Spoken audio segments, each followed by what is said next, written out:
Hi everyone, and welcome to the General Hospital recap for November 1st. What? As always, don't forget to subscribe so you don't miss any of our videos or recaps, and also be a beauty and hit that bell down below so you get notified every time we upload a new recap. So let's get right to it. At Nathan and Maxie's place, Nathan gets home after the longest night.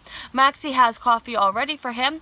He's not on board with being Ask Man Landers anymore. He doesn't want to do it. Stuff is still coming from the fans. He's had enough. Maxie's hated all this attention, but Sam has made her see that she needs to embrace it. And there's a dog show. Knock at the door. It's Amy. Maxie invited her over. She's going to convince the both of them to continue on with Ask Man Landers, at least for a little bit longer. She tells them about her Crimson idea, about going inside the life of Mr. and Mrs. Ask Man Landers. Amy says that Ask Man Landers is over.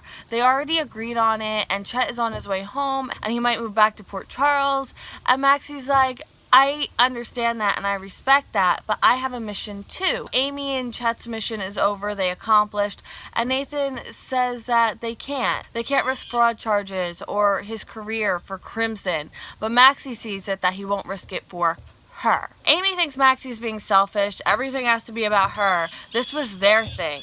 And Maxie is like, this is about me, okay? Amy took advantage of her absence to lure her husband into this. Then her husband was lying to her for months. And then they asked her to keep this secret, and the harassment she got online was something she definitely didn't sign up for. She didn't want any of this, but she's gonna get something out of it if it's been thrust upon her. But suddenly, Maxie doesn't matter in all this, but she's the one who's self-absorbed. Yeah, okay. Amy apologizes to Maxie. She didn't take Maxie's feelings into consideration, and Nathan is sorry too. Maxie says that this whole Crimson thing won't be for long, just until the article comes out. Amy gets a text. It's Chet. It turns out he isn't coming to Port Charles. His trip has been delayed, and she's upset. In Andre's office, if you're sitting down, strap in your seatbelt because this is going to get pretty crazy. Okay. Franco set up a really scary Halloween decoration in Andre's office. It's like a resurrecting kind of thing. He wants the truth about Jason's twin now. He's not letting it go. They both know what Franco's capable of, so let's just do this the easy way. Was Andre involved in the shooting that resulted in Elizabeth getting shot, and does this have to do with Andrew? Yes, Andrew is alive, Andre says. Just so you know, you guys know that sometimes my pronunciation and my enunciation, it gets a little iffy. Like, if you watched when I was doing these in one take, you've seen it a lot more than here now that I edit, because I edit it out. But let me tell you, this whole Andre-Andrew thing has added so much extra editing to my life, I can't even begin to tell you. Andrew is alive, and he's in Port Charles. Franco won't let Andre leave. He wants more information. He threatens to call the police if Andre doesn't give it to him. So Andre will tell him the truth. He demolished a person's life, he tampered with his memory, and now two people believe they're the same person. Andre says he worked for the WSB on a secret project, inventing a program that would put one person's memories into someone else. Franco is us, and is like, that is super sci-fi. And I'm sitting here like, oh, we're freezing Port Charles again. The WSB scrapped it, and someone else came forward with funding. But this person who came forward with the funding wanted the technique done on a person before it was perfected.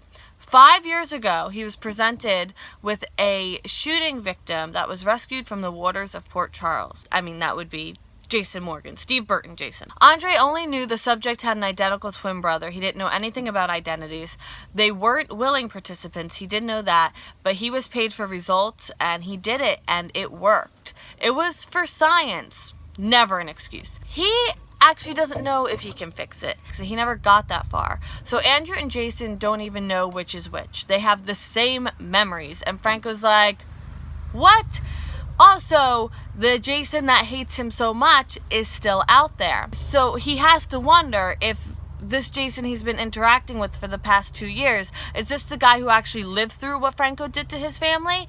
Or did he and Jason actually make progress? Or did this Jason just never feel what he used to feel?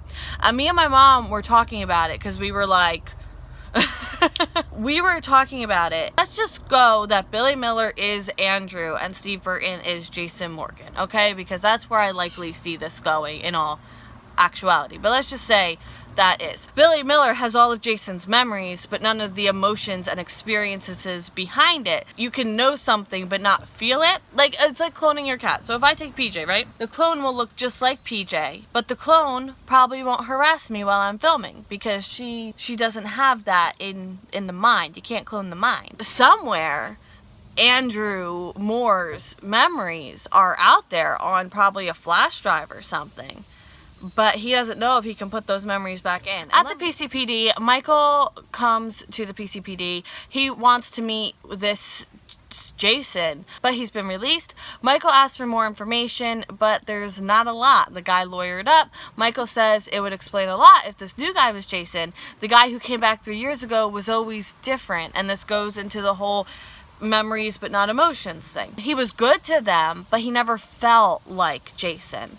They're running a DNA test on this new guy, and Michael is waiting to meet him to make his final decision. At General Hospital, Sam wakes up. She sees both Jasons in front of her, and then she wakes up for real because that was kind of a dream, but not as much as she thinks it is. Could I have any more ice?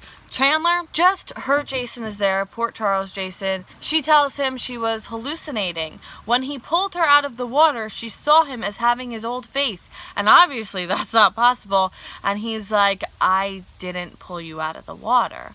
He tells her that she wasn't hallucinating. This sounds crazy, and it is, but there's a man who looks like he used to look and pulled her from the water. She doesn't understand, honey, same. This other guy was at the party while Jason, was at the hospital with Elizabeth.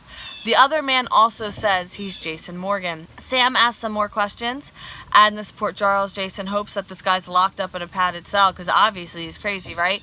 But he tells her that Carly and Sonny believe this other guy who says he's Jason Morgan. Sam remembers seeing this other guy again at Sonny's house, and he wouldn't put Sam down until Sonny said it was okay. And Sonny's like an ally to this guy. And the guy backed away from Sam after he put her down when Sonny said to. And Port Charles Jason says that he would never leave her side no matter what. No matter what Sonny said, he would never leave her. So obviously this guy's a fraud because he did. And now he's going to let her rest. And I feel like all of this comes out of fear that he's going to lose her. Because he's never been comfortable being Jason Morgan. This was an identity that was put on him. But then he got into it, and now they're saying it's not him?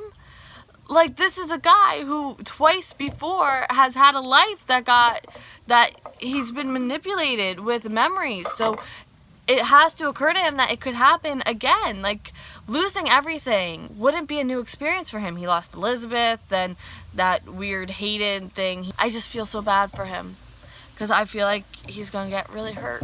It really does break my heart. Like, I know they're fictional people, but the emotions I feel are real. Just ask the Abby video that has since been privated. At Sonny's place, Carly is trying to locate her Jason. He's not at the PCPD anymore. He's there in the room with her.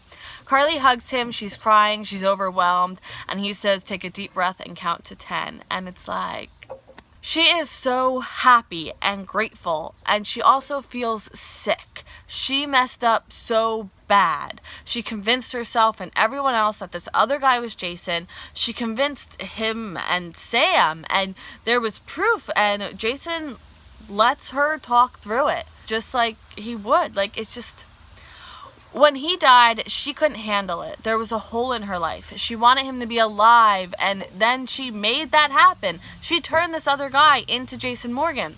Steve Burton Jason says that it was a mistake, but there were memories and DNA. She can't blame herself. It's not like she made this all up out of nowhere. There were things to back it up. And she says as time went on, he became less and less like Jason. He left the business, and he left Sonny, and he opened a media company, and he never really rejoined the business after he came back. And yeah, he was there, but it was like it was a job. The love wasn't the same. She saw it, and he says he understands, and he almost says like these things happen. And it's like, yeah, all the time these things happen. She knows that he would never mistake anyone else for her, though. And when she saw him come through that door with Sam, she knew that was him. He was home all her questions and all her doubts were gone. She just knew. He tells her about where he's been. He was sedated and held captive in a hospital, which, like, his worst nightmare, right? He finally built up a resistance to the sedative, and he tells her the abridged story, and then he saw the date and was like, what? He gained 2 people, Robin and Jake, instead of losing anyone but Morgan. He's so sorry. He went to Morgan's grave and he can't wrap his head around it. So she tells Jason that Morgan was bipolar like Sonny. He took his medicine. He was good. He was on a good track. He had gone back to school. He was managing a business. And Jason asks what happened. And Carly doesn't want to get into it right now. They have time. They have nothing but time. She wants him to go to the hospital and see Sam, and he asks if the guy who's with Sam right now loves her. Is he good to her? Yes, good to all of them. This is going to be a lot for Sam. He doesn't want to push himself onto her, and he doesn't want to hurt her. To me, that's what shows he's the real Jason, the original, the Jason Morgan, that he would rather have Sam be happy with someone else than be unhappy. And now, end scene. Amy is really worried about Chet. She's sure he's fine, though. And okay, we're all into resurrecting Ask Man Landers. Maxie is so happy.